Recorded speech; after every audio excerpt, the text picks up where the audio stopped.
Welcome back, GenXGrownUp podcast listener, to this special rewind edition of the GenXGrownUp podcast. I'm John. Joining me, of course, are my friends and co-hosts, Mo and George. Hey, guys. Hey, how's it going, everybody?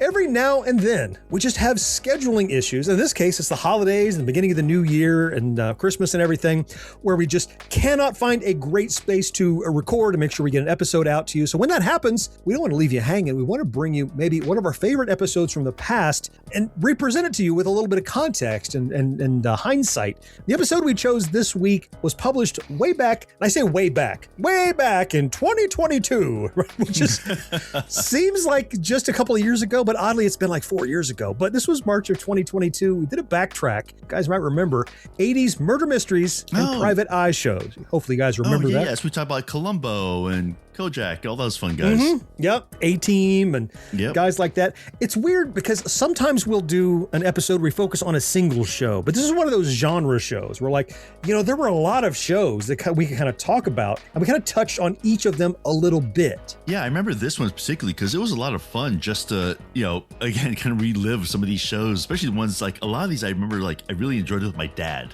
like Columbo and those some things of the older too. Ones. Yeah. And I remember we were talking about amateur sleuths, and we even went down the path of like, well, does Scooby-Doo count? Like, is that a show that's...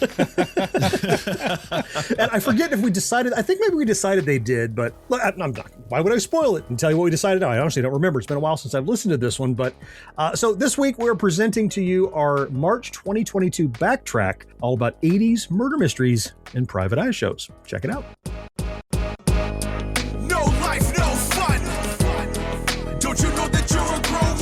GenXGrownUp is a YouTube channel, website, and audio podcast you're listening to right now. All made for and by people who love exploring media, games, tech, and toys of yesterday and today through the eyes of Gen Xers who refuse to grow up.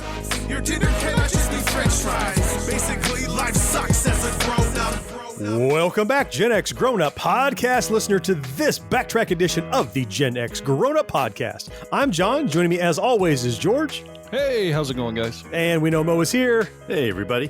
The backtrack is, as you probably know, the episode where we take a single nostalgic topic and dig in deep. And the backtrack topic this time around was suggested by one of our fourth listeners, Tom J.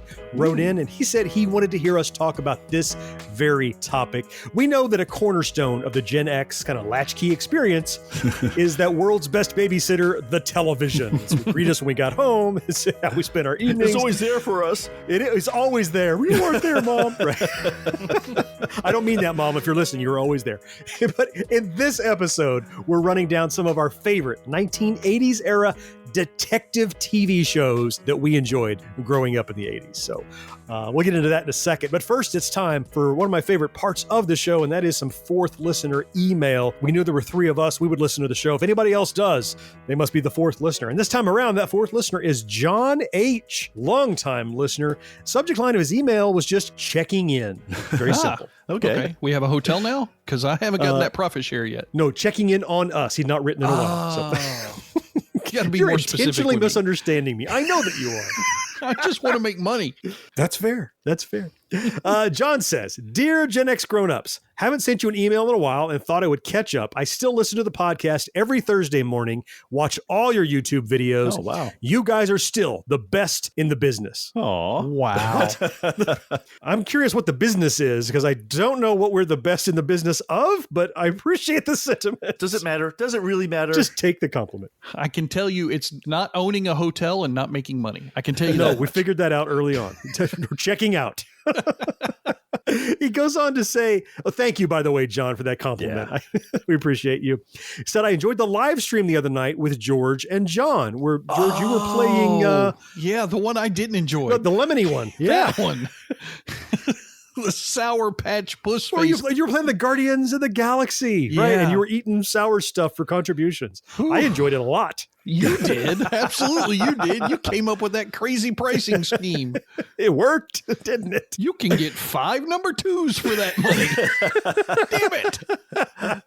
I thought that was brilliant. I thought you'd be proud of me for really working the numbers. You know, my inner businessman is proud of you. The rest of my body, not so much. But your palate, not so much. Yeah, got it. John goes on to say, I thoroughly enjoyed the wrestling podcast that you hosted, George. Yeah. Nice. I stopped watching around around 1987. So when I saw Hulk Hogan turn to bad guy, I had no idea what was going on. Now I know, obviously, thanks to our episode. My son got into wrestling a few years back. About 4 years ago, he decided he wanted to see WWE when they came to Huntsville. I told him I would take him, but after watching a few episodes on TV, I was really dreading it. However, watching it in person ended up being great. Awesome. The wrestlers put on an awesome show, and the crowd was really into it. It's completely different experience. It's just like watching a band play on TV versus going to a concert. When you go and you see the work that they put in live in front of you and all the blood, sweat, and tears coming to fruition, it's kind of an awesome experience. I can't give it enough praise. And those guys, good Lord, do they put their bodies on the line. Yeah. I mean, the trope is like, oh, it's fake. But in reality, it might be manufactured, but it's real athleticism. It's real writing. It is real acting. It is real acrobatics. It's everything. Yeah, it's impressive. The way that wrestlers mostly accept it being said when you want to say that kind of terminology is it's predetermined. Predetermined. Okay. Yep. It's scripted. It's predetermined. Yep. And I don't care what anybody says, and this is the one I always use, try getting hit with a chair in any way you want. I don't care. He got fake hit with a chair. No, that was a hit with a chair. Just try it. And then come back and talk to those poor guys, because they get hit with those goddamn things 6 nights a week. Not me. I'm out. John winds up by saying, all three of you are doing a great job. Thank you. Thank you. Looking forward to all the upcoming podcasts, YouTube videos, and live streams. Please give Marcus a special shout out for the lemon purchase during that live stream. So, as you wish, John. Thank you, Marcus, for the lemon during the live stream. If you don't know what we're talking about, I will ask Mo to throw a show note to a link to that live stream. You can go back and see George suffer. It was great fun. If you're not George, I can assure you. If you're not George, it was awesome. It was liquid, rusted tinfoil, battery acid. It was awful.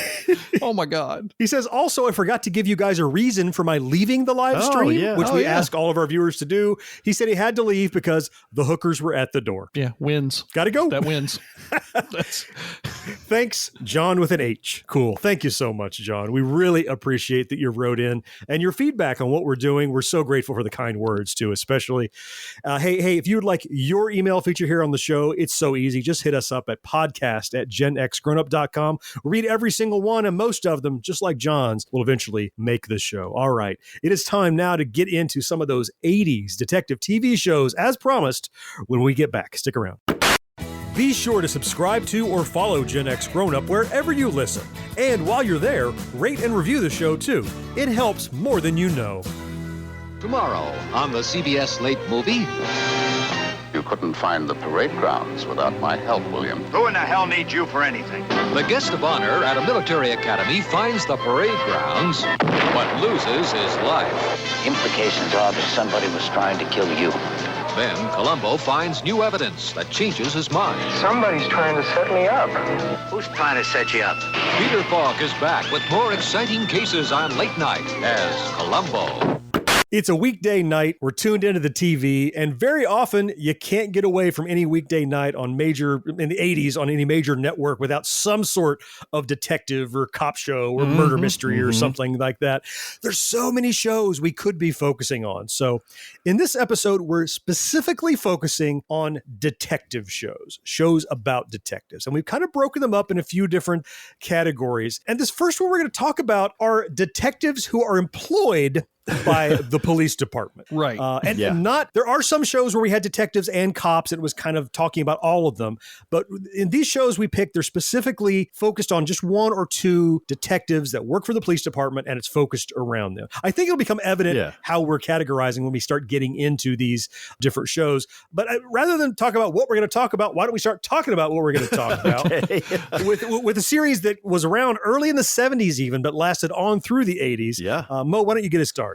Oh, sure. This is a show that actually me and my dad used to watch. It was Columbo. Like you said, it started at 71. It went to actually, I think in 2000, they even did a couple episodes. In the early 2000s, they did a couple.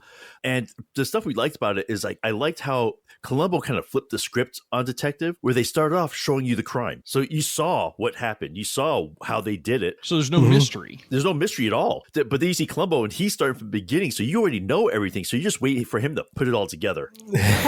And you also know that famous saying, just one more thing. Just one more thing. Just one more thing. He's so disarming. Like he asks questions and he acts like he's a bumbling kind of detective, but he's really putting you on your heels and getting you off your guard. And just when you're relaxed, he's like, "Oh, thank you for your time.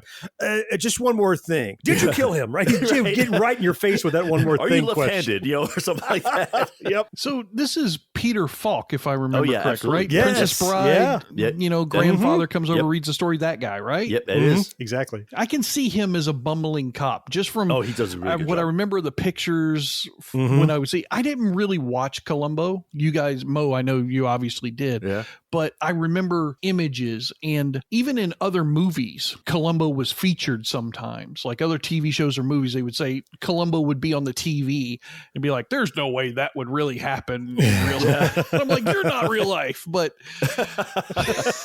I can see him being that bumbling cop and being fun to watch. I might go back and take a look at some of those. Well, the other thing I like about Columbo is that he didn't do a lot of episodes each season, but each episode was like an hour and a half long. It felt like little movies. It reminded me of the BBC, how they do like Sherlock Holmes, right? They're like, we're going to do an event, right? It's like a longer 3-episode series, right? Yeah, exactly. All in Sort one of, yep. thing, though. So they, every season, you may only have like 6 or 7 episodes, but they were long. And then he said it was just great because, you know, like he was just like the smart guy with the wrinkled coat, drive that awful car that kept breaking down, all that stuff. But it was one of my favorite. Like I said, it was a great show, and I just enjoyed watching it. Yep. Another one that I absolutely had to make the list when we were talking about this is one that I probably didn't watch religiously, but my parents loved. It originated in the 70s, but it had revivals in like 85 and 87, and that's Kojak. Telly Savalas. He's bald. He's got the sucker that he's got the lollipop always. Probably one of the most famous bald actors of all time. Oh, yeah. Him and Patrick Stewart, Patrick right? Stewart, right?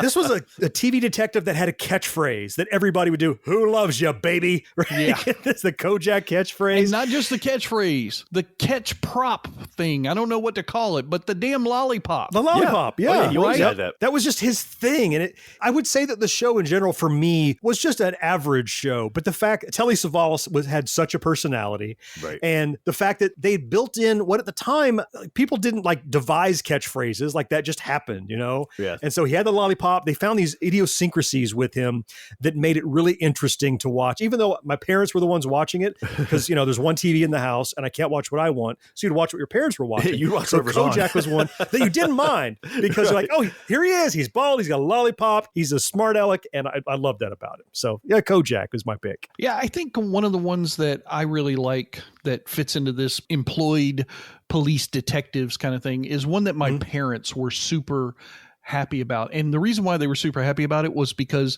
they liked the original movie it was based on. So it's called In the Heat of the Night, from the late 80s to kind of the mid 90s. So it barely makes our list years wise, but you're talking about Archie Bunker, right? Oh, Carol Connors. Carol Connors. I know. I remember Yeah. that. Okay. Yeah. Originally, you know, kind of based on, I think it was Rod Steiger and Sidney Poitier in the original movie. Okay. Now it's coming together. Yeah. So it was very popular during this time frame, and the reason why it holds just a little place in my heart that I wanted to put it on the list is simply because it was one of the rare, very rare shows that both of my parents actually liked. There was like In the Heat of the Night, Hee Haw, Grand Ole Opry, and Dukes of Hazzard. Those were the shows that both of them actually liked. Now, they would watch shows together, right? But those were the only 4 that they really liked both together. Enjoyed. Like Mom loved Love Boat, Dad couldn't stand it, but he would let her watch it, you know. But In the Heat of the Night was one that kind of brought them together. I was too young to really enjoy it because this is when I'm getting into my teenage and early college years, and In the Heat of the Night, that 70s movie, that's a piece of crap. I'm not going to lie. I was too proud to enjoy it for what it was. You know, now that it's coming together in my mind, I remember that being one of the first times I made the realization that actors you knew in one thing could do different things, but not just different things, different genres, right? So Carol O'Connor was just Archie Bunker in my mind. That's all he was. But then I saw him in this and I'm like, when's it get funny? And it didn't. Right. And he's like, oh, he's a dramatic actor. He's serious. And I'm like, he was damn good at it. Yeah, this guy is a talented actor, not just a yuck it up, funny guy and the super racist and offensive guy that you saw in Archie Bunker. Here he was being a very different character. It was one of the first times I remember making the connection that actors aren't just hired to do one thing, that they could be in lots of stuff. And Carol O'Connor's who kind of turned me on to that. Yeah, absolutely. So you'd said your parents were super into In the Heat of the Night. So I have one that I remember that I wanted to mention here that my parents did not like at all, but I did. So, yeah. So this only ran 6 episodes in 1982, Police Squad. Oh, yeah. Wait, there's only 6 episodes? That's it. Holy cow. So now, if you've seen the Naked Gun movies, the first Naked Gun is actually called Naked Gun - From the Files of Police Squad. Oh, that's right. It was based on this little series. It was Leslie Nielsen. It was already Detective Frank Drebin. And it was like so many of the Naked Gun and those kind of films, it was sight gags galore. There's a character who's too tall for the screen and you could never see his head. O.J. Simpson was already in that series because he was later in the Naked Gun series. He showed up in there. They had a different guest star every time that highlighted. And usually the guest star was there to get killed in the first 2 minutes and you never saw them again. It was like a running joke. Right. I say running joke, only 6 episodes. 6 episodes running. It was a light jog. Yeah. If you like that goofy slapstick, some people find it offensive. Sort of thing, right? It's Airplane. It's exactly right. It's like that. Everything is dumb. Like you see a phone on a table in forced perspective, and then he walks up and picks it up, and it's actually a giant phone. It's not that far away. Goofy little stuff. I always say that kind of humor is like, if you don't like this joke, stick around 30 seconds. There's another one. One of them will make you chuckle. So the fact that it spawned the Naked Gun films, it gave Leslie Nielsen this comedic career that he had. So Police Squad, I would definitely want to talk about. So it's one that I really enjoyed and still do today. I want to finish out this segment a little bit with a show that it's indicative of the time. So in the mid 80s, there was a certain segment of our population, of our cultural pop sensations or whatever, that were making transitions into the television or movie mediums. And that were sports athletes, specifically football players. Oh, okay. So there was a detective show that came out in the mid 80s, 1984 to be exact, called Hunter. This was a vehicle for a guy named Fred Dreyer. He was a former defensive end in the NFL. This was right around the same time that Silver Spoons came out and had, that guy was a former NFL player. All these different characters were coming out. There was Webster also had a former NFL football player. This was all around that same time period. But Hunter was one of the ones that ran for a really long time. It ended up making it all the way to 91. So like 150 some odd episodes that they had. But it was Los Angeles, gritty, supposedly modern, because it was set in the current timeline, detective show. And it was one of the ones that I talked about earlier about my parents liking In the Heat of the Night. This is one that my father and I would watch together. It was one of those that we could both enjoy sitting on the couch. It was manly enough for him to watch. And I enjoyed the police chases and action sequences. Yeah. So it was one of the rare shows that shared just enough between the two of us that we could sit and enjoy watching it together. I'm not sure if I ever watched Hunter, but I get the angle that you're talking about where there are pieces of it that can help and reach a couple of different demographics. And it did for you and your dad there, right? It's like, it's fast paced enough to entertain you, but he has the angle that's more dramatic. So and it started off on Friday night. So it was up against some big shows like Dallas at the time. Yeah. Not really a good thing. Yeah. Not what you wanted. The two main people, Fred Dreyer and Stephanie Kramer, they were the two main people in it. And it was just, I'm not going to say it was unique because it was rather derivative, as any cop detective show probably was in the mid 80s. But, it's one of those that it captures a moment in time for me. It does. Yeah. Hunter. And it ran for a while. See, it ran into the early 90s. So it's not like it was a flash in the pan either. No, that's what I was saying, like 150 some odd episodes. Yeah. Okay. Well, all of these we've talked about so far are detectives who were employed by the police department. When we get back on the other side of the break, we're going to start talking about the detectives who weren't employed by the police department. Or anybody. Or anyone. Didn't get paid. The amateurs who were detectives. We'll stick around right after the break. I am your host, Stassi Schroeder. Welcome to Tell Me Lies, the official podcast. What's the most unhinged thing of season 3? Steven, because he's so evil. I do think he is misunderstood. You see everyone face consequences. It's intoxicating. The writers just know how to trick you. There's always a twist in this show. It's nothing you would expect. Tell Me Lies, the official podcast, January 6th, and stream the new season of Tell Me Lies, January 13th on Hulu and Hulu on Disney+. This episode is brought to you by Dead Man's Wire, the new film from Roquet Entertainment. Dead Man's Wire is the incredible true story of the 1977 kidnapping that turned an aspiring entrepreneur into an outlaw folk hero. Directed by legendary filmmaker Gus Van Sant, Dead Man's Wire stars Bill Skarsgård, Dacre Montgomery, Carrie Elways, and Myha'la, with Coleman Domingo and Al Pacino. In select theaters January 9th, everywhere January 16th. You're listening to GenXGrownUp. But if you have a friend who's not yet listening, why not? Tell them about us. They'll thank you later. This Wednesday, it's a special 2-hour Magnum. And next Wednesday... What do you want? I want the truth. Frank Sinatra, guest stars. So far, you're on a lousy investigation. As we go through this list of these 80s TV detectives, it occurs to me that many of these could be their own dedicated backtrack. There's so much you could talk about. Oh, sure. Not just like the actors and the stories, but how they impacted pop culture in general. And the one that jumps out as we get into these amateur detectives, these sleuths, is if ever you were on a getaway and Jessica Fletcher, played by Angela Lansbury, was visiting, somebody's going to die. Yeah. And she's going to have to solve it. She's like a harbinger of death, you know? Yeah, the Grim Reaper, Jessica Fletcher, the author. So of course, we're talking about Murder, She Wrote, which ran from 84 into the 90s.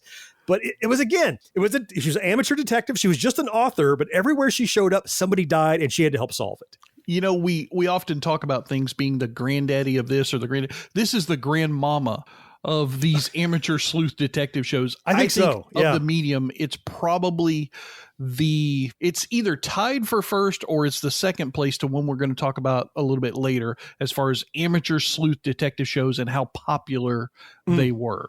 She's very close to a Betty White type of status. Angela Lansbury, I mean. In this genre, yeah, she is. Yeah. She's the model against, here's how you can be someone who's not a detective and portray a detective in a believable way. Believable-ish, I guess, for 80s television. Believable-ish, right? Yeah. Like, eventually, police are going to get a little suspicious. When you're around 270 murders, eventually they're going to start looking at you. I always thought she should be the first person they question because they're like, you've been at every murder, everywhere you go, somebody dies. And a lot of them in her own hometown. Like, maybe it's you. Why are so many people living in this town that everybody's getting murdered in? I would like to live not where Jessica Fletcher lives, please, because it's or high risk zone. Or yeah, you pull up an intersection, it says caution, high crash zone in the front of the town. Caution, high murder zone. Jessica Fletcher, the author, lives here. Beware. So the next one that I wanted to bring to our attention here on this show was one that it's an unlikely show for me to watch because I think at its heart, it was kind of like an adventure love story in addition to a detective story. But this started in 79, but ran all through the mid 80s. Robert Wagner and Stephanie Powers played Heart to Heart. Oh, right. I remember the opening of that. Well, husband and wife team, right? Yeah. Millionaire husband and wife. And they traveled the world. Millionaires. Of course they were millionaires. Yeah. And in many ways, like Angela Lansbury in Murder, She Wrote, wherever they went, something happened, either a murder or a crime that they had to solve. And they got unprecedented Batman-style access to, the cops were like, oh, come on in, Hearts. Tell us what you think about that. It's like what was really happening on Batman that nobody wanted to say, so they just turned Robin into a woman and made Heart to Heart. That's pretty much what was happening. Yeah. Yeah. No secret identities, though. Well, no, because they call it Heart to Heart, so you can't have any secret identities when their names are in the title of the show. Like, who are the superheroes? Well, I think it's just two people named Heart because it's called Heart to Heart. Wait, Robert Wagner, he was the, I dare you knock the battery off my shoulder guy, right? Yes. Was he? In the Duracell commercial? I forgot about that. I think so. Yep. I dare you. He had that haircut and that demeanor, right? Of the cool, sophisticated, tough guy. That was kind of his thing, if I remember right. Yeah, he was some muscle, right? He was no pushover. And often his wife was the damsel in distress, but she was also very smart, and she pretty much was the brains and he was the brawn in many cases. Yeah, I always thought Heart to Heart was fun, even though it didn't at its surface look like it would appeal to me, but it always did. So I would watch that one when it came on. Now, the next one is one that I think we could debate, are these people actually amateur sleuths? But it's such an important and iconic Gen X era show that I put it on the list here. And Mo, you can debate me. I know you're not sure about this, but I propose the A-Team were amateur detectives in many ways. Yeah, I might be on Mo's side. Oh my God. With this one. Oh, what do you think, Mo? Well, my thing is that I didn't think they were like trying to solve missions. I thought they were more like problem solvers, like the Seven Samurai or the Magnificent Seven. You know, this town needs help and they drive through and happen to be there and help out. Not necessarily that who murdered the butler and the thing, whatever. You know, they weren't really that kind of people. They were Good Samaritan mercenaries. Yeah. That's really what they were. So we can agree they weren't getting paid, right? They did what they did gratis, absolutely. Right? So they're definitely amateur. They're not getting paid and they're not working for the police department. So that much is okay. Well, I give you that much. Yeah, but I think I agree with Mo was they weren't having to solve a mystery. They weren't having to figure something out. The whole premise of the show, when you have problems, when you need help that you can't get from anywhere else, call us. We're the A-Team, whatever that line was at the beginning. The people that would call them already knew who the bad guys were. They already knew what was going on. These drug dealers are tearing apart our town. Please come in and blow them up, but don't kill anybody. Just launch them into the air on these crazy gas-powered ramps. I love when a plan goes together. So in many ways, I guess you could say this is more like the Equalizer than it is a detective show. Like we know the problem. We're bringing in hired muscle that we can't solve the problem ourselves. It's not deducing the problem so much as it is resolving the problem. Because if you go with the A-Team, you have to go with Equalizer. Yeah, okay. This is true. Because that's even just one individual, right? I guess it's kind of, it's that ragged edge. Who also was not getting paid. Yeah, I see your point clearly, but this is one of those that clearly, if we're a Gen X era podcast and we're not talking about the A-Team on its dedicated episode one day, we're not doing our job. I mean, the A-Team this is true. Has earned its place. But okay, I contend it's kind of a pseudo amateur detective show, but I get your point. All right. Well, I've got one that's not pseudo at all, I think. Okay. All right. And then you guys can debate whether I'm wrong or not, which will probably be true. Right. I've got Magnum PI on the list. Oh, absolutely. That fits. In my opinion, it's probably one of the most iconic and I think the best of the amateur sleuth detective shows. Like I talked about earlier, Murder, She Wrote, I know is right on its heels. For me, Magnum PI was a little bit better. I enjoyed it a little bit more. I think Tom Selleck has stood the test of time as well as anybody, not only as an actor, but as an icon specifically because of that show. You have certain catchphrases that pop out of the show. What do you think, Higgy baby? You know, you got the Ferrari that everybody talks about. I think we talked about that Ferrari in our Cars. We did. Yeah. Right. It ran from 80 to 88. There's not much more Gen X than 80 to 88. Mac Dab. Yep. He's in Hawaii. He lives at the behest of some rich guy who lets him live in the pool house. And he has a friend who's a helicopter pilot. And TC. Yep. Yeah. All these different things. I really enjoyed that show. He was always helping people, solving problems. For me, it's a perfect amateur sleuth show. You know what I really liked about it, and still to this day do, is it was not something that we had seen over and over again. It wasn't retired cop or retired something who happens to have resources, who's going to go off on his own. This was a guy he was a bright detective in his own right, but he pulled in his friends in a way that, like, all right, I have a guy who's a resource. I have TC with the chopper, as you said. We're going to call him. We're going to fly across and do this. Or, I can borrow the car from, Higgins is going to give me crap again for borrowing the car. Right. You always had, the guest star who was the victim or sometimes the perpetrator of the crime.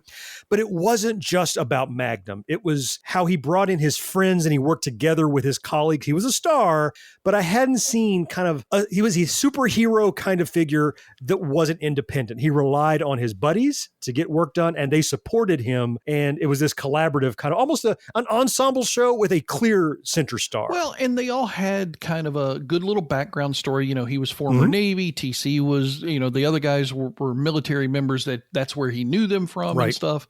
While they had those backgrounds that made sense, I love the fact that they didn't throw them in your face every single episode. Like there was an occasional, there's some dark days from your military past episode kind of thing. But that was the rarity of the episodes. Most it wasn't of them, always mining that same material. Yeah. It was adding color. I agree. Yep. Yeah. And Mo, you have the Tom Selleck good looks, so you're probably a big Magnum PI fan. Right?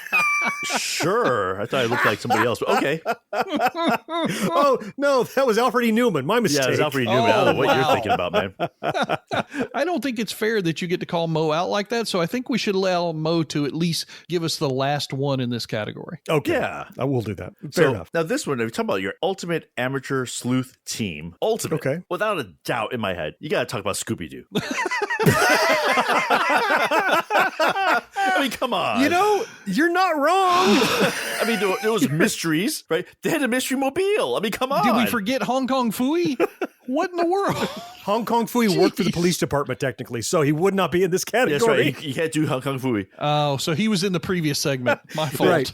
He was a janitor, so. But they were solving mysteries. That was their job, right? That's what they did. They were amateur. It is the mystery machine. Machine. I gotta give it to you. Yeah. Scooby-Doo. It wasn't usually a murder, of course. That was too dark for kids shows, but it was something. Someone was stealing haunting money a place from the thing, or stealing. They were embezzling or something, right? And they'd have gotten away with it too. If it weren't for those meddling kids and their damn dog. And it probably has the longest run of any of the shows we're going to talk about on the list. And it's also the only show with a character who uses a magnifying glass with a Sherlock Holmes hat. This is true. Do you remember the uncle that he had? He was the gray, bigger dog that was a little bit older on Scooby-Doo. You go, Scooby-Doo's uncle. Scooby-Doo's uncle. Yes. Okay. Yes. The actual dog's uncle. Yeah. That character is the one that I still, that's why at the beginning of the podcast, I was like, dum, dum, dum, because that thing that that little phrase utterance that he would do just to this day sticks in my brain. Oh, if only they hadn't ruined it with Scrappy-Doo. That was their only misstep. Jesus Christ. I hate that little bastard. Somebody just shoot him out of a cannon and leave him alone. Scrappy-Doo. Scrappy, I know. They also had that same problem, though, where it's like, did bad thing happen where they went, or did they go where bad things happen? Could you suspect them as being the problem? No, or was it just coincidental? Well, I mean, Shaggy should have been a suspect in every damn episode. Yeah, he's weird. Yeah, he was always in possession, I assure you, at all times. And I don't mean Scooby Snacks. No. Yeah, it was a fun show. Certainly nothing more identifiable with Gen X than a cartoon like Scooby-Doo. It's a worthy inclusion on the list. I think so. Yeah. Well done, Mo. I appreciate it. Thank you. I feel vindicated. Here's to quitting. Quitting the couch for a quick run. Quitting the snooze button for a morning workout. Quitting giving up after 2 weeks. You see, staying committed to your fitness goals isn't easy. But with Apple Watch, you don't have to do it alone. Because Apple Watch gives you real-time motivation, plus advanced metrics that track all your workouts, so you can stick to your New Year's fitness resolutions. And once and for all, quit quitting with Apple Watch. iPhone 11 or later required. I had that dream again. My small business needs to hire, but I don't use LinkedIn, and I hire an energy vampire. But also they're a literal vampire. And suddenly my team is spending all their time sharpening wooden stakes and buying bulk silver and rehearsing ancient chants, and then I wake up. Don't let hiring nightmares ruin your dreams. LinkedIn Jobs' new AI assistant takes insights from over 1 billion professionals to create a short list of the best fits for you. Post your job for free at linkedin.com/quality. Start hiring today with LinkedIn. Each episode of Gen X Grown Up has show notes loaded with links where you can learn more about our topics. And there's even more to see and hear over at GenXGrownUp.com. You notice I was wearing glasses? A man with sex appeal, style, real class. From the producers of 21 Jump Street and Wise Guy. We got more in common than I thought. James Garner, The Rockford Files. Weeknights at 8 on Atlanta's 36. All right, so we've talked about cops that are detectives and get paid to do it. We've talked about amateurs that don't get paid to do it, but there's kind of a segment in the middle there. These are people who do get paid to solve mysteries. However, they are not police-employed detectives. And those are private dicks. I just wanted to say that. Is that Private Dick, see? Private dicks, yeah. There's a long storied tradition in books and TV and movies all about the private detectives. It's one of my favorite genres of film noir. I love that kind of stuff. And I want to start this off with one of the TV shows that I've probably mentioned on the podcast once before. That was one of those things that my father and I could share. I know I do that a lot in this episode. The Rockford Files with James. My dad loved that show. 1974 to 1980. Always started off with the little automatic recorder. You reach Jim Rockford, blah, blah, blah, blah, blah. You know, love that. Had that crazy car. I think we talked about that one as well in the car. Yeah, just the brown country shit box, which is... Is that what they're called? That's technical. Yeah. It ran for 6 years, but it's got a really weird reason why the show was canceled. Really? Had nothing to do with ratings, had nothing to do with money, had nothing to do with people not liking each other. Apparently, the show was so physical that James Garner, who was getting a little bit up there in age, just simply wrecked his body over 6 seasons and could no longer do the show in the episodes. So they just had to cancel it. They didn't want to recast. Who are you going to recast? No. So, yeah, he just got beat up so much doing all of that physical work day in and day out. Because, you know, TV shows, new episode every week, 5 days a week of driving in the car, getting your ass beat, punched, you know, all that stuff. And none of this 6 episodes in a season either. It's like, 20 something episodes. Like 26 episodes, 28 episodes. Yeah. So, very interesting end. Probably the only time I've ever heard that a show was ended because an actor couldn't physically do the role anymore. Because you wore someone out, right? Yeah. I remember he was such a suave guy. Like, he was good with the ladies, and he was had a silver tongue. He could talk his way into any situation. What I remember most about the Rockford Files, I don't know why it sticks with me so much, in addition to the car, as you said, is that he had a little printing press in his car where he would make business cards based on what he needed. He's like, I need them to think I'm a doctor. So he'd go and he'd put the little pieces together and print out one card and go, hi, Jim Rockford, MD, right? And he would just hand the card over. And that was his little sneaky way of getting into any situation where he needed access. And I always thought that was so clever. Well, and I really like the lineage of the show as well. So this was produced by the same guy who produced Maverick. And that's exactly why James Garner was brought on the show, because the guy wanted to specifically do another show with Garner, but just told in a different genre. Okay. Yep. And that fits. That's a good one. Yep. Absolutely. Cool. So I have one that I think for me might be one of my all-time favorites of this genre we're talking about, of any of the categories. Again, right smack dab in the middle of the 80s, 81 to 89 for 8 years. So Simon and Simon. There were these two brothers who were very much like the Odd Couple running a detective agency. One of them was very prim and very proper and three-piece suit. And then his slovenly brother, who has got a t-shirt or just a button-up or something and rumpled hat or whatever. And they formed their own. They were AJ and Rick, two brothers, and they formed their own detective agency. And probably what I like about it more than the detective work was those two guys playing off of each other. I believed them as brothers. I believed them as detectives. And they were entertaining no matter what the scripts were that came along, just seeing how they reacted to the environment and the situation. Was it one of these guys, Gerald McRaney, who I love to death these days? Yeah, the frumpy guy, the Oscar of the Odd Couple, really? if you will. So he was the frumpy guy.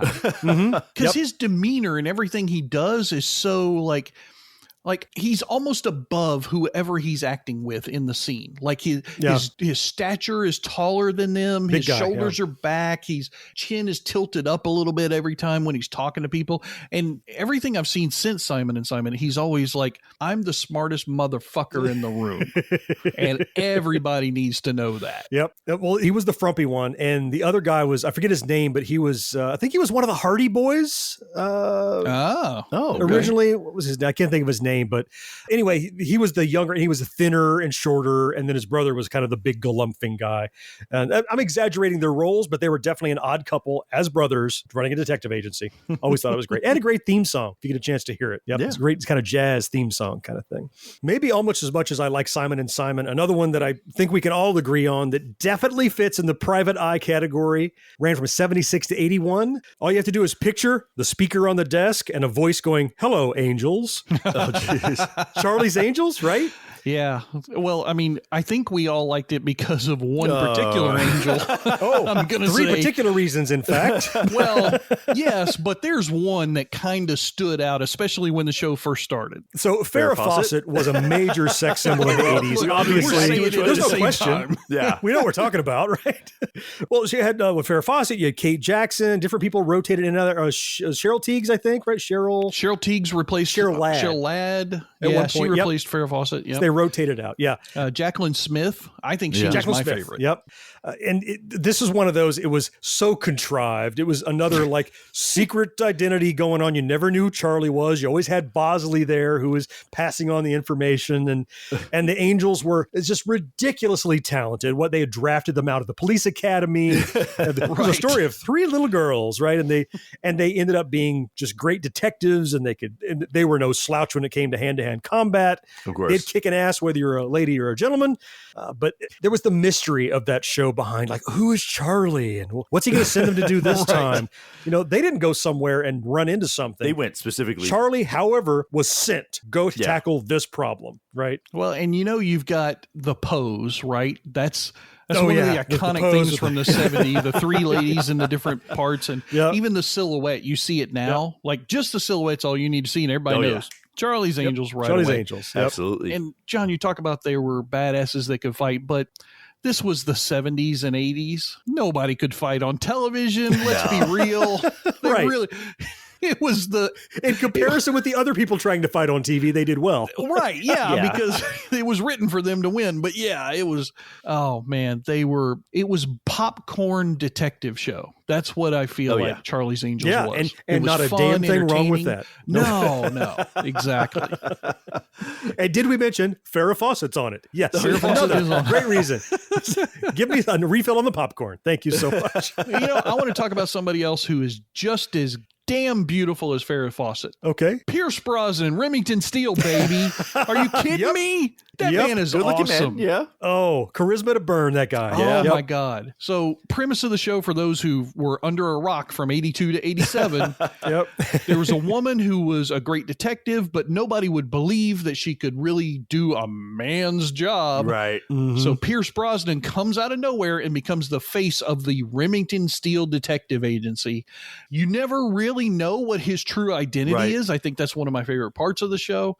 And he was so suave, so debonair. It was one of the few times that an Englishman wasn't a bad guy on American television. Yeah. Oh, yeah. Okay. Right. And we all, I think in the 80s, everybody started saying probably year 2 or 3, that's the next James Bond. Oh, yeah. That's the next James Bond. Yeah, that was a whole thing. And Mo, it never happened when it should have. It happened later because of contracts and legal and all like that. This show was responsible for the delay of him becoming James Bond. That's right. They wanted him, right? That's the ironic twist, right? It was responsible for people wanting him to be James Bond, and then it was responsible for him not being James Bond. Right. Yep. That sucks. That's what happened. Yeah. Luckily, the planets aligned as they should once he finished Remington Steele, and we got the great Bond portrayal that we all know and love Or today, everybody just said, to hell with Timothy Dalton. Let's bring in Pierce Brosnan now that he's available.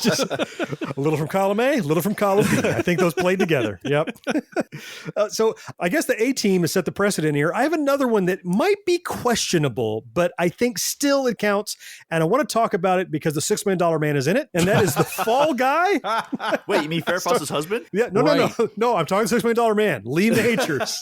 Yes, Farrah Fawcett's husband. That's true. So the Fall Guy, in this, he was a stunt man, as you know. Great theme song sung by Lee Majors, poorly, I might add. He's not a vocalist.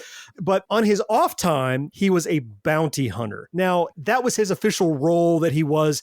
He was paid to do that as a bounty hunter, but it was more than go and get a guy. Invariably in the show, when he was going to catch someone for a bounty, he got embroiled in what was going on in their life and the mystery and the murder and ended up solving and rectifying things. So I propose, I'm ready to see if Mo's going to counter me here.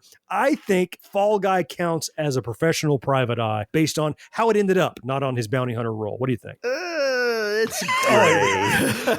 That's going to become a new soundbite from Mo. Yeah.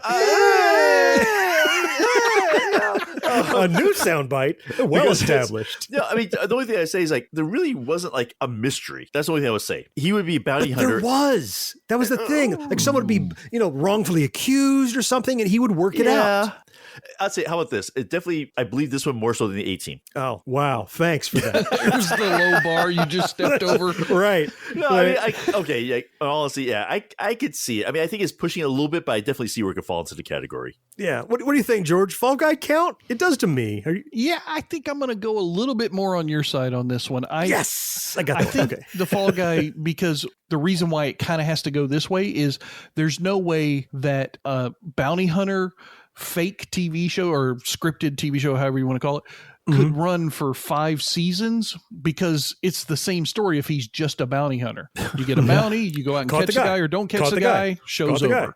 That's it. It's the same show every time. Whereas in this case, you're right that go out and catch the guy, he's a bad guy. Oh, wait, maybe he's not really a bad guy. Maybe he was falsely accused. The and maybe bounty hunter role find was the doorway. The person who really did the crime. I remember those episodes happening fairly frequently throughout the thing. So there's where my mystery is satisfied. I need that mystery. I think in this case, that's why it's satisfied. All right. So I won this one. I think I lost the 18, but I might have won you this definitely one. lost the 18. Okay. There's no maybe.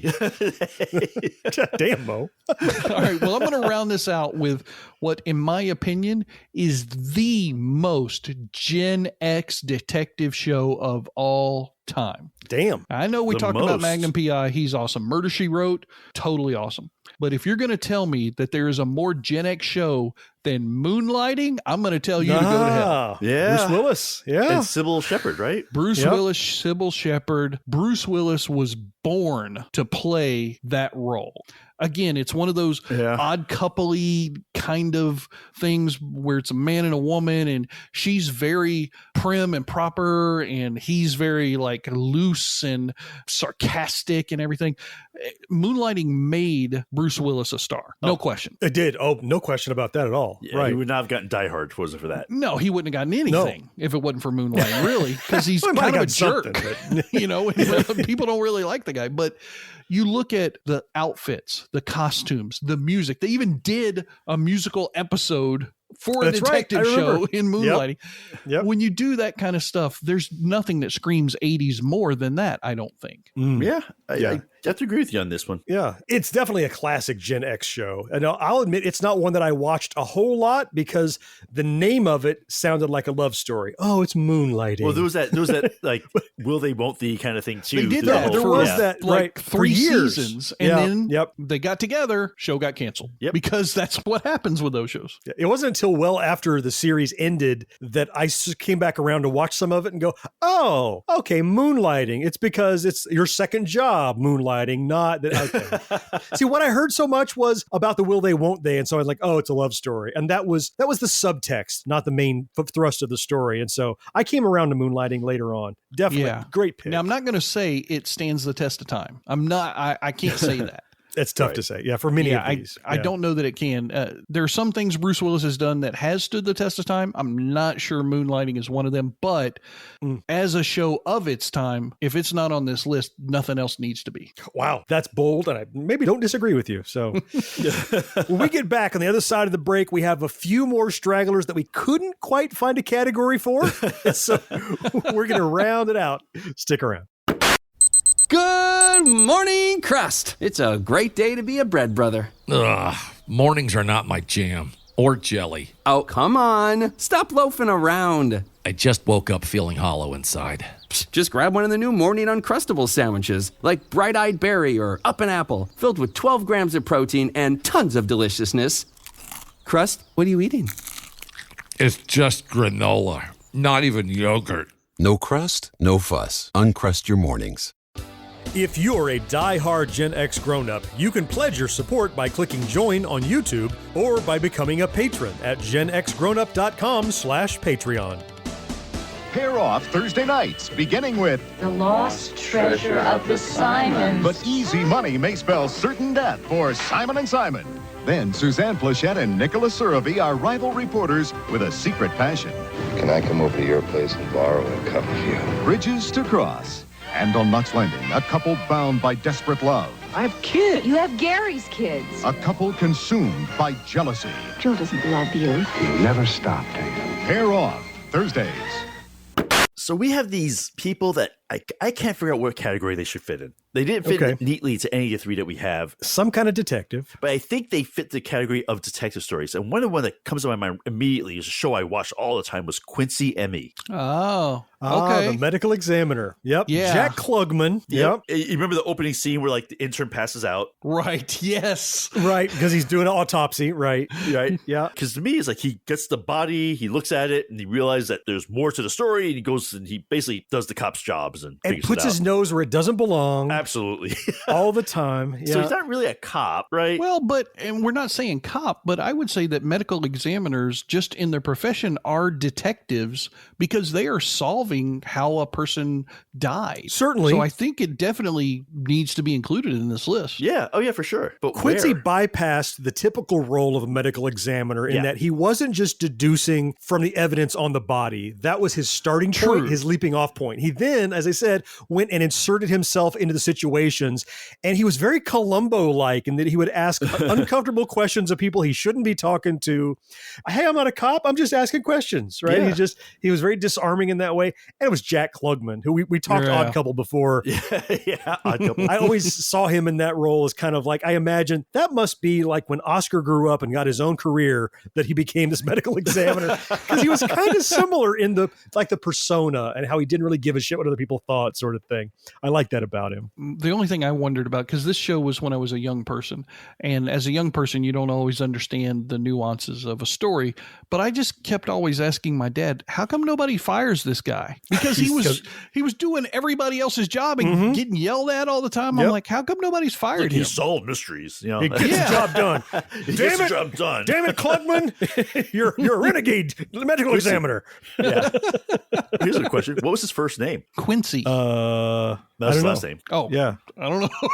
I was like 8 at the time. So Bill. Because nobody calls him by his first name ever. Everyone calls him Quincy or Quince or something like that. So do you know what his first name was? I think it's Richard, because somebody calls him, I think one episode somebody called him Richie. Ah. And I think they assumed that his name was Richard, but that's the only time they made any reference to it. Is always Quincy. All right. That's true. I never thought about that part of the show. Huh. All right. I have one more that. Okay. Why do I always bring up the debatable ones? I hope this one we can all agree on. It's definitely not a cop. Okay. Definitely not employed by the police department. Also not an amateur, because they have an entire organization behind them getting work done, but they're not really a private eye that's licensed. What about Michael Knight and Knight Rider? Oh. Certainly solving crimes. Yeah. You could argue some of the 18 thrown in there because they're solving some problems too. Problem solving. Yeah. Well, and so, we've said the word mystery a lot. It doesn't have to be a mystery that's solved. Solving a crime fits perfectly within a detective framework. And Knight Rider was doing that. You're right. Yep. Yeah. I kind of got to say that it should be on the list. I think I'm going to go with you again. Okay. All right. So we're able to agree on Knight Rider. And Knight Rider's a fourth listener email on that one, but yeah, I think it should belong. Well, those people just don't hit send, because we've all agreed that Knight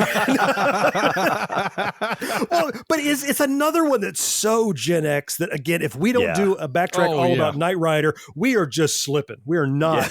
We have not stacked the schedule properly. I mean, the car with the pulsing Cylon light on the front. We talked about it, and they talked about our favorite cars of Gen X. Right? There's been a lot of the crossover between the cars. Yeah, between cars. Apparently, detectives have to drive cars, and they're somewhat iconic. Who knew? Right?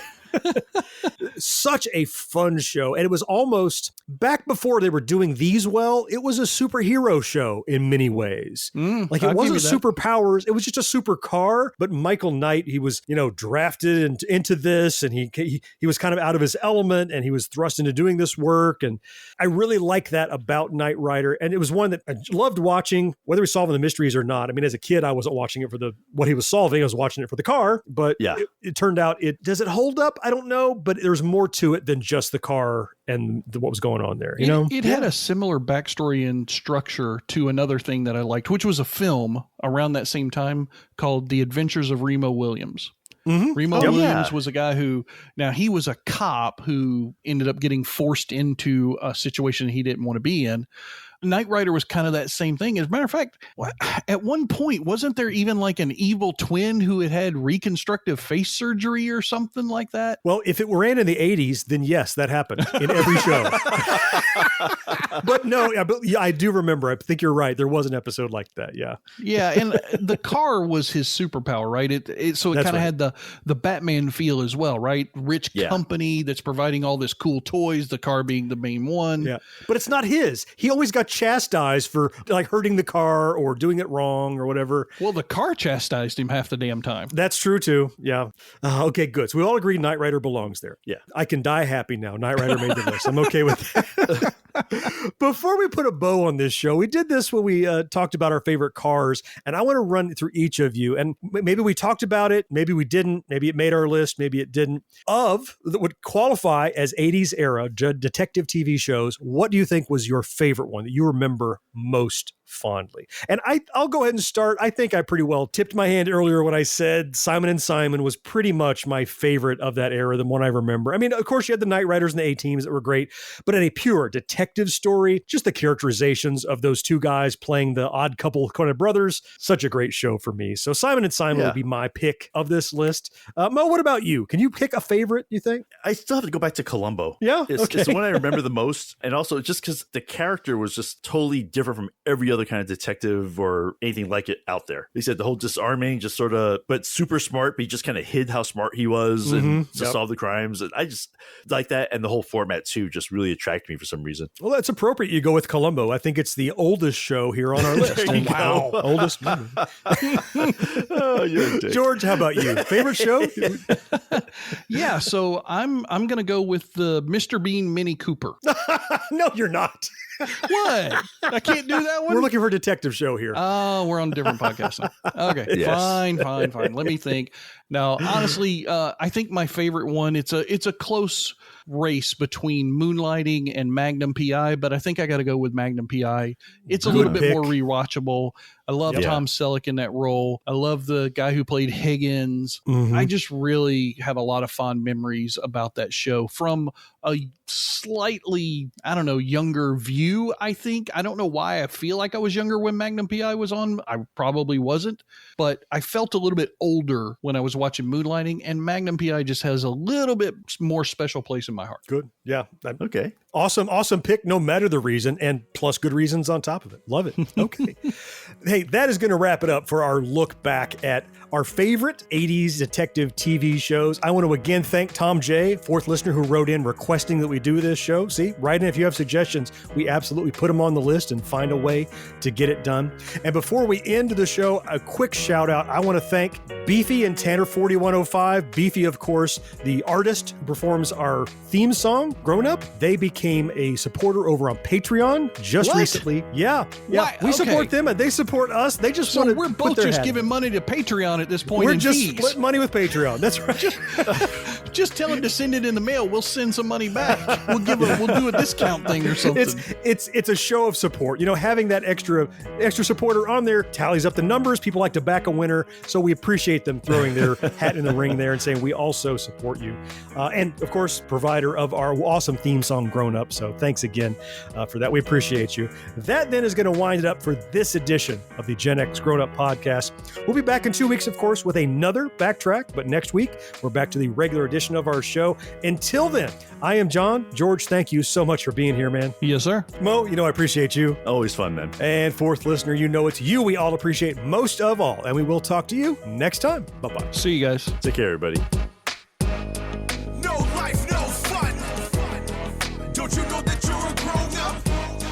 GenXGrownUp is a member of the Evergreen Podcast family. Learn more at evergreenpodcasts.com. Washing shows till sunrise. Unacceptable for grown-ups. Your dinner cannot just be french fries. Basically, life sucks as a grown-up. All right. That didn't throw you for a loop, does it, Mo? Nah. He's got Columbo. Yeah, I know. As long as I know where Columbo is. Yeah, I'm good to go. Okay. All right, let's do it. I'm just really surprised that email made it to air. I got like 3 or 4 different compliments in that thing, and you still read it. That's awesome. I was out of email.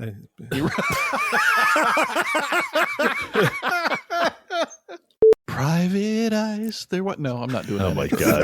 Are you Daryl Hall or John Oates? Which one are you? Neither. Oh, and Mo.